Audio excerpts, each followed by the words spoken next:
So is this 2015 Gibson Les Paul Studio, the Les Paul 100 edition, the worst Gibson Les Paul ever? No, but let's take a look at why there might be some confusion.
I always like to start things out with a sound sample because, well, I just love playing guitar, and this is a fantastic player. However, some people actually call this the worst Gibson Les Paul ever made.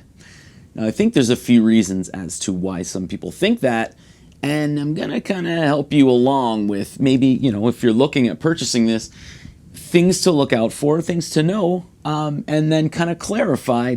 This is not the worst Gibson Les Paul ever. This is a fantastic one.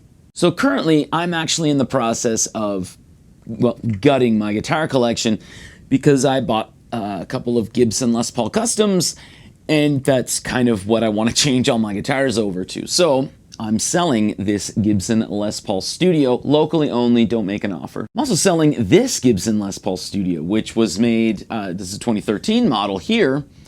This is a 2015 model. There's definitely some differences here. This is the better player. This is a great player, but doesn't play as well as this. This has a lot of mojo. But people want this guitar a heck of a lot more than they want this guitar. And here's the reasons why. It's very simple. This guitar is blue. It is blue. That's one of the reasons why people want this. There's not a whole bunch of blue Les Pauls out there. It's striking to people's eye. You love it. It has a very mild flame to it as well. It also has the Les Paul 100 signature logo here, silk screened in on the front. And on the back of the headstock, we actually have a little hologram sticker of Les Paul himself. People also want this guitar because I was a good boy and put premium locking tuners on it. So, why do people think this is the worst Les Paul made? Some people. So this guitar came with the robot tuners.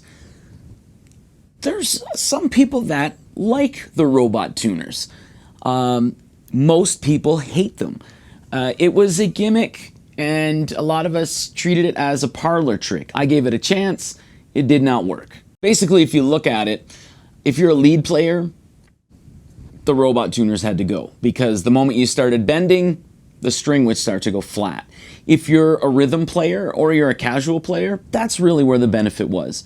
It was great, but a lot of people really looked at it as the people who like it are the ones who want to show their mom or their girlfriend, hey, my guitar tunes itself, isn't that neat? That was about it. I was also a part of just about every iteration of the G-Force tuners or the robot tuners or whatever. And when I say I was a part of it, I mean I was invited to the presentations that they were doing at the local music stores. And they always show there was 2 different ways of tuning it, strumming it or individually string by string.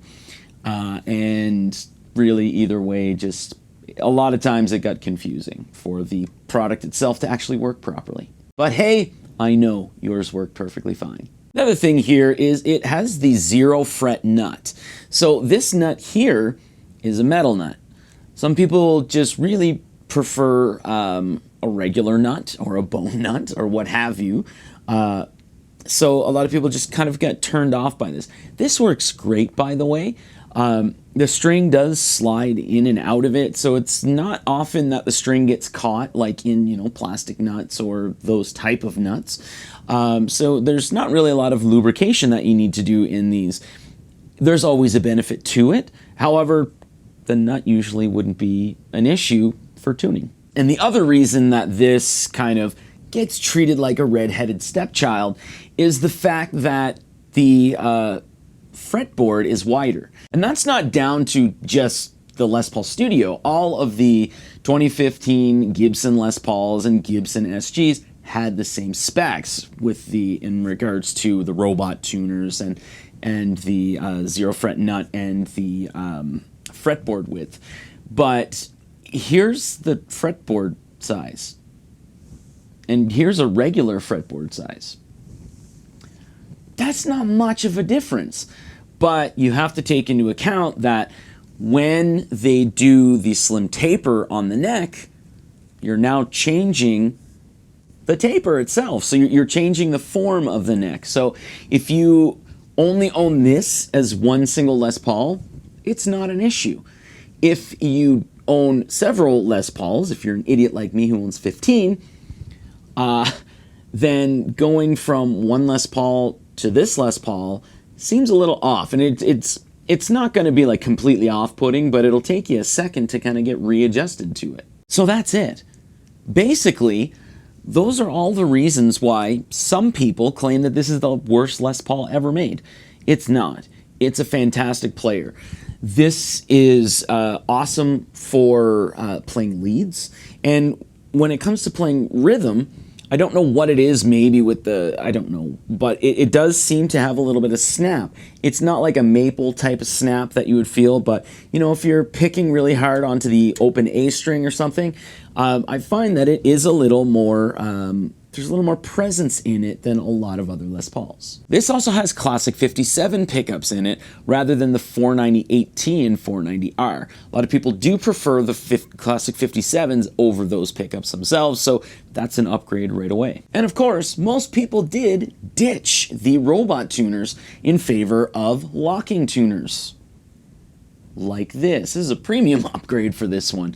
So just keep that in mind. So if you are looking to purchase this on the used market, like a lot of people are right now, I'm getting like daily offers. It's always the same thing. People try to get a deal and then they're not happy if they have to pay the asking price, even if the asking price is below normal, because that's our society.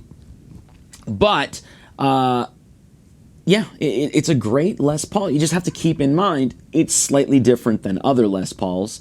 However, it's still a great Les Paul, and if it comes with its original hard case, you now have a hard case that's different than every other Les Paul hard case because it's one of those rectangular form-fitting ones, so that's another benefit to it as well.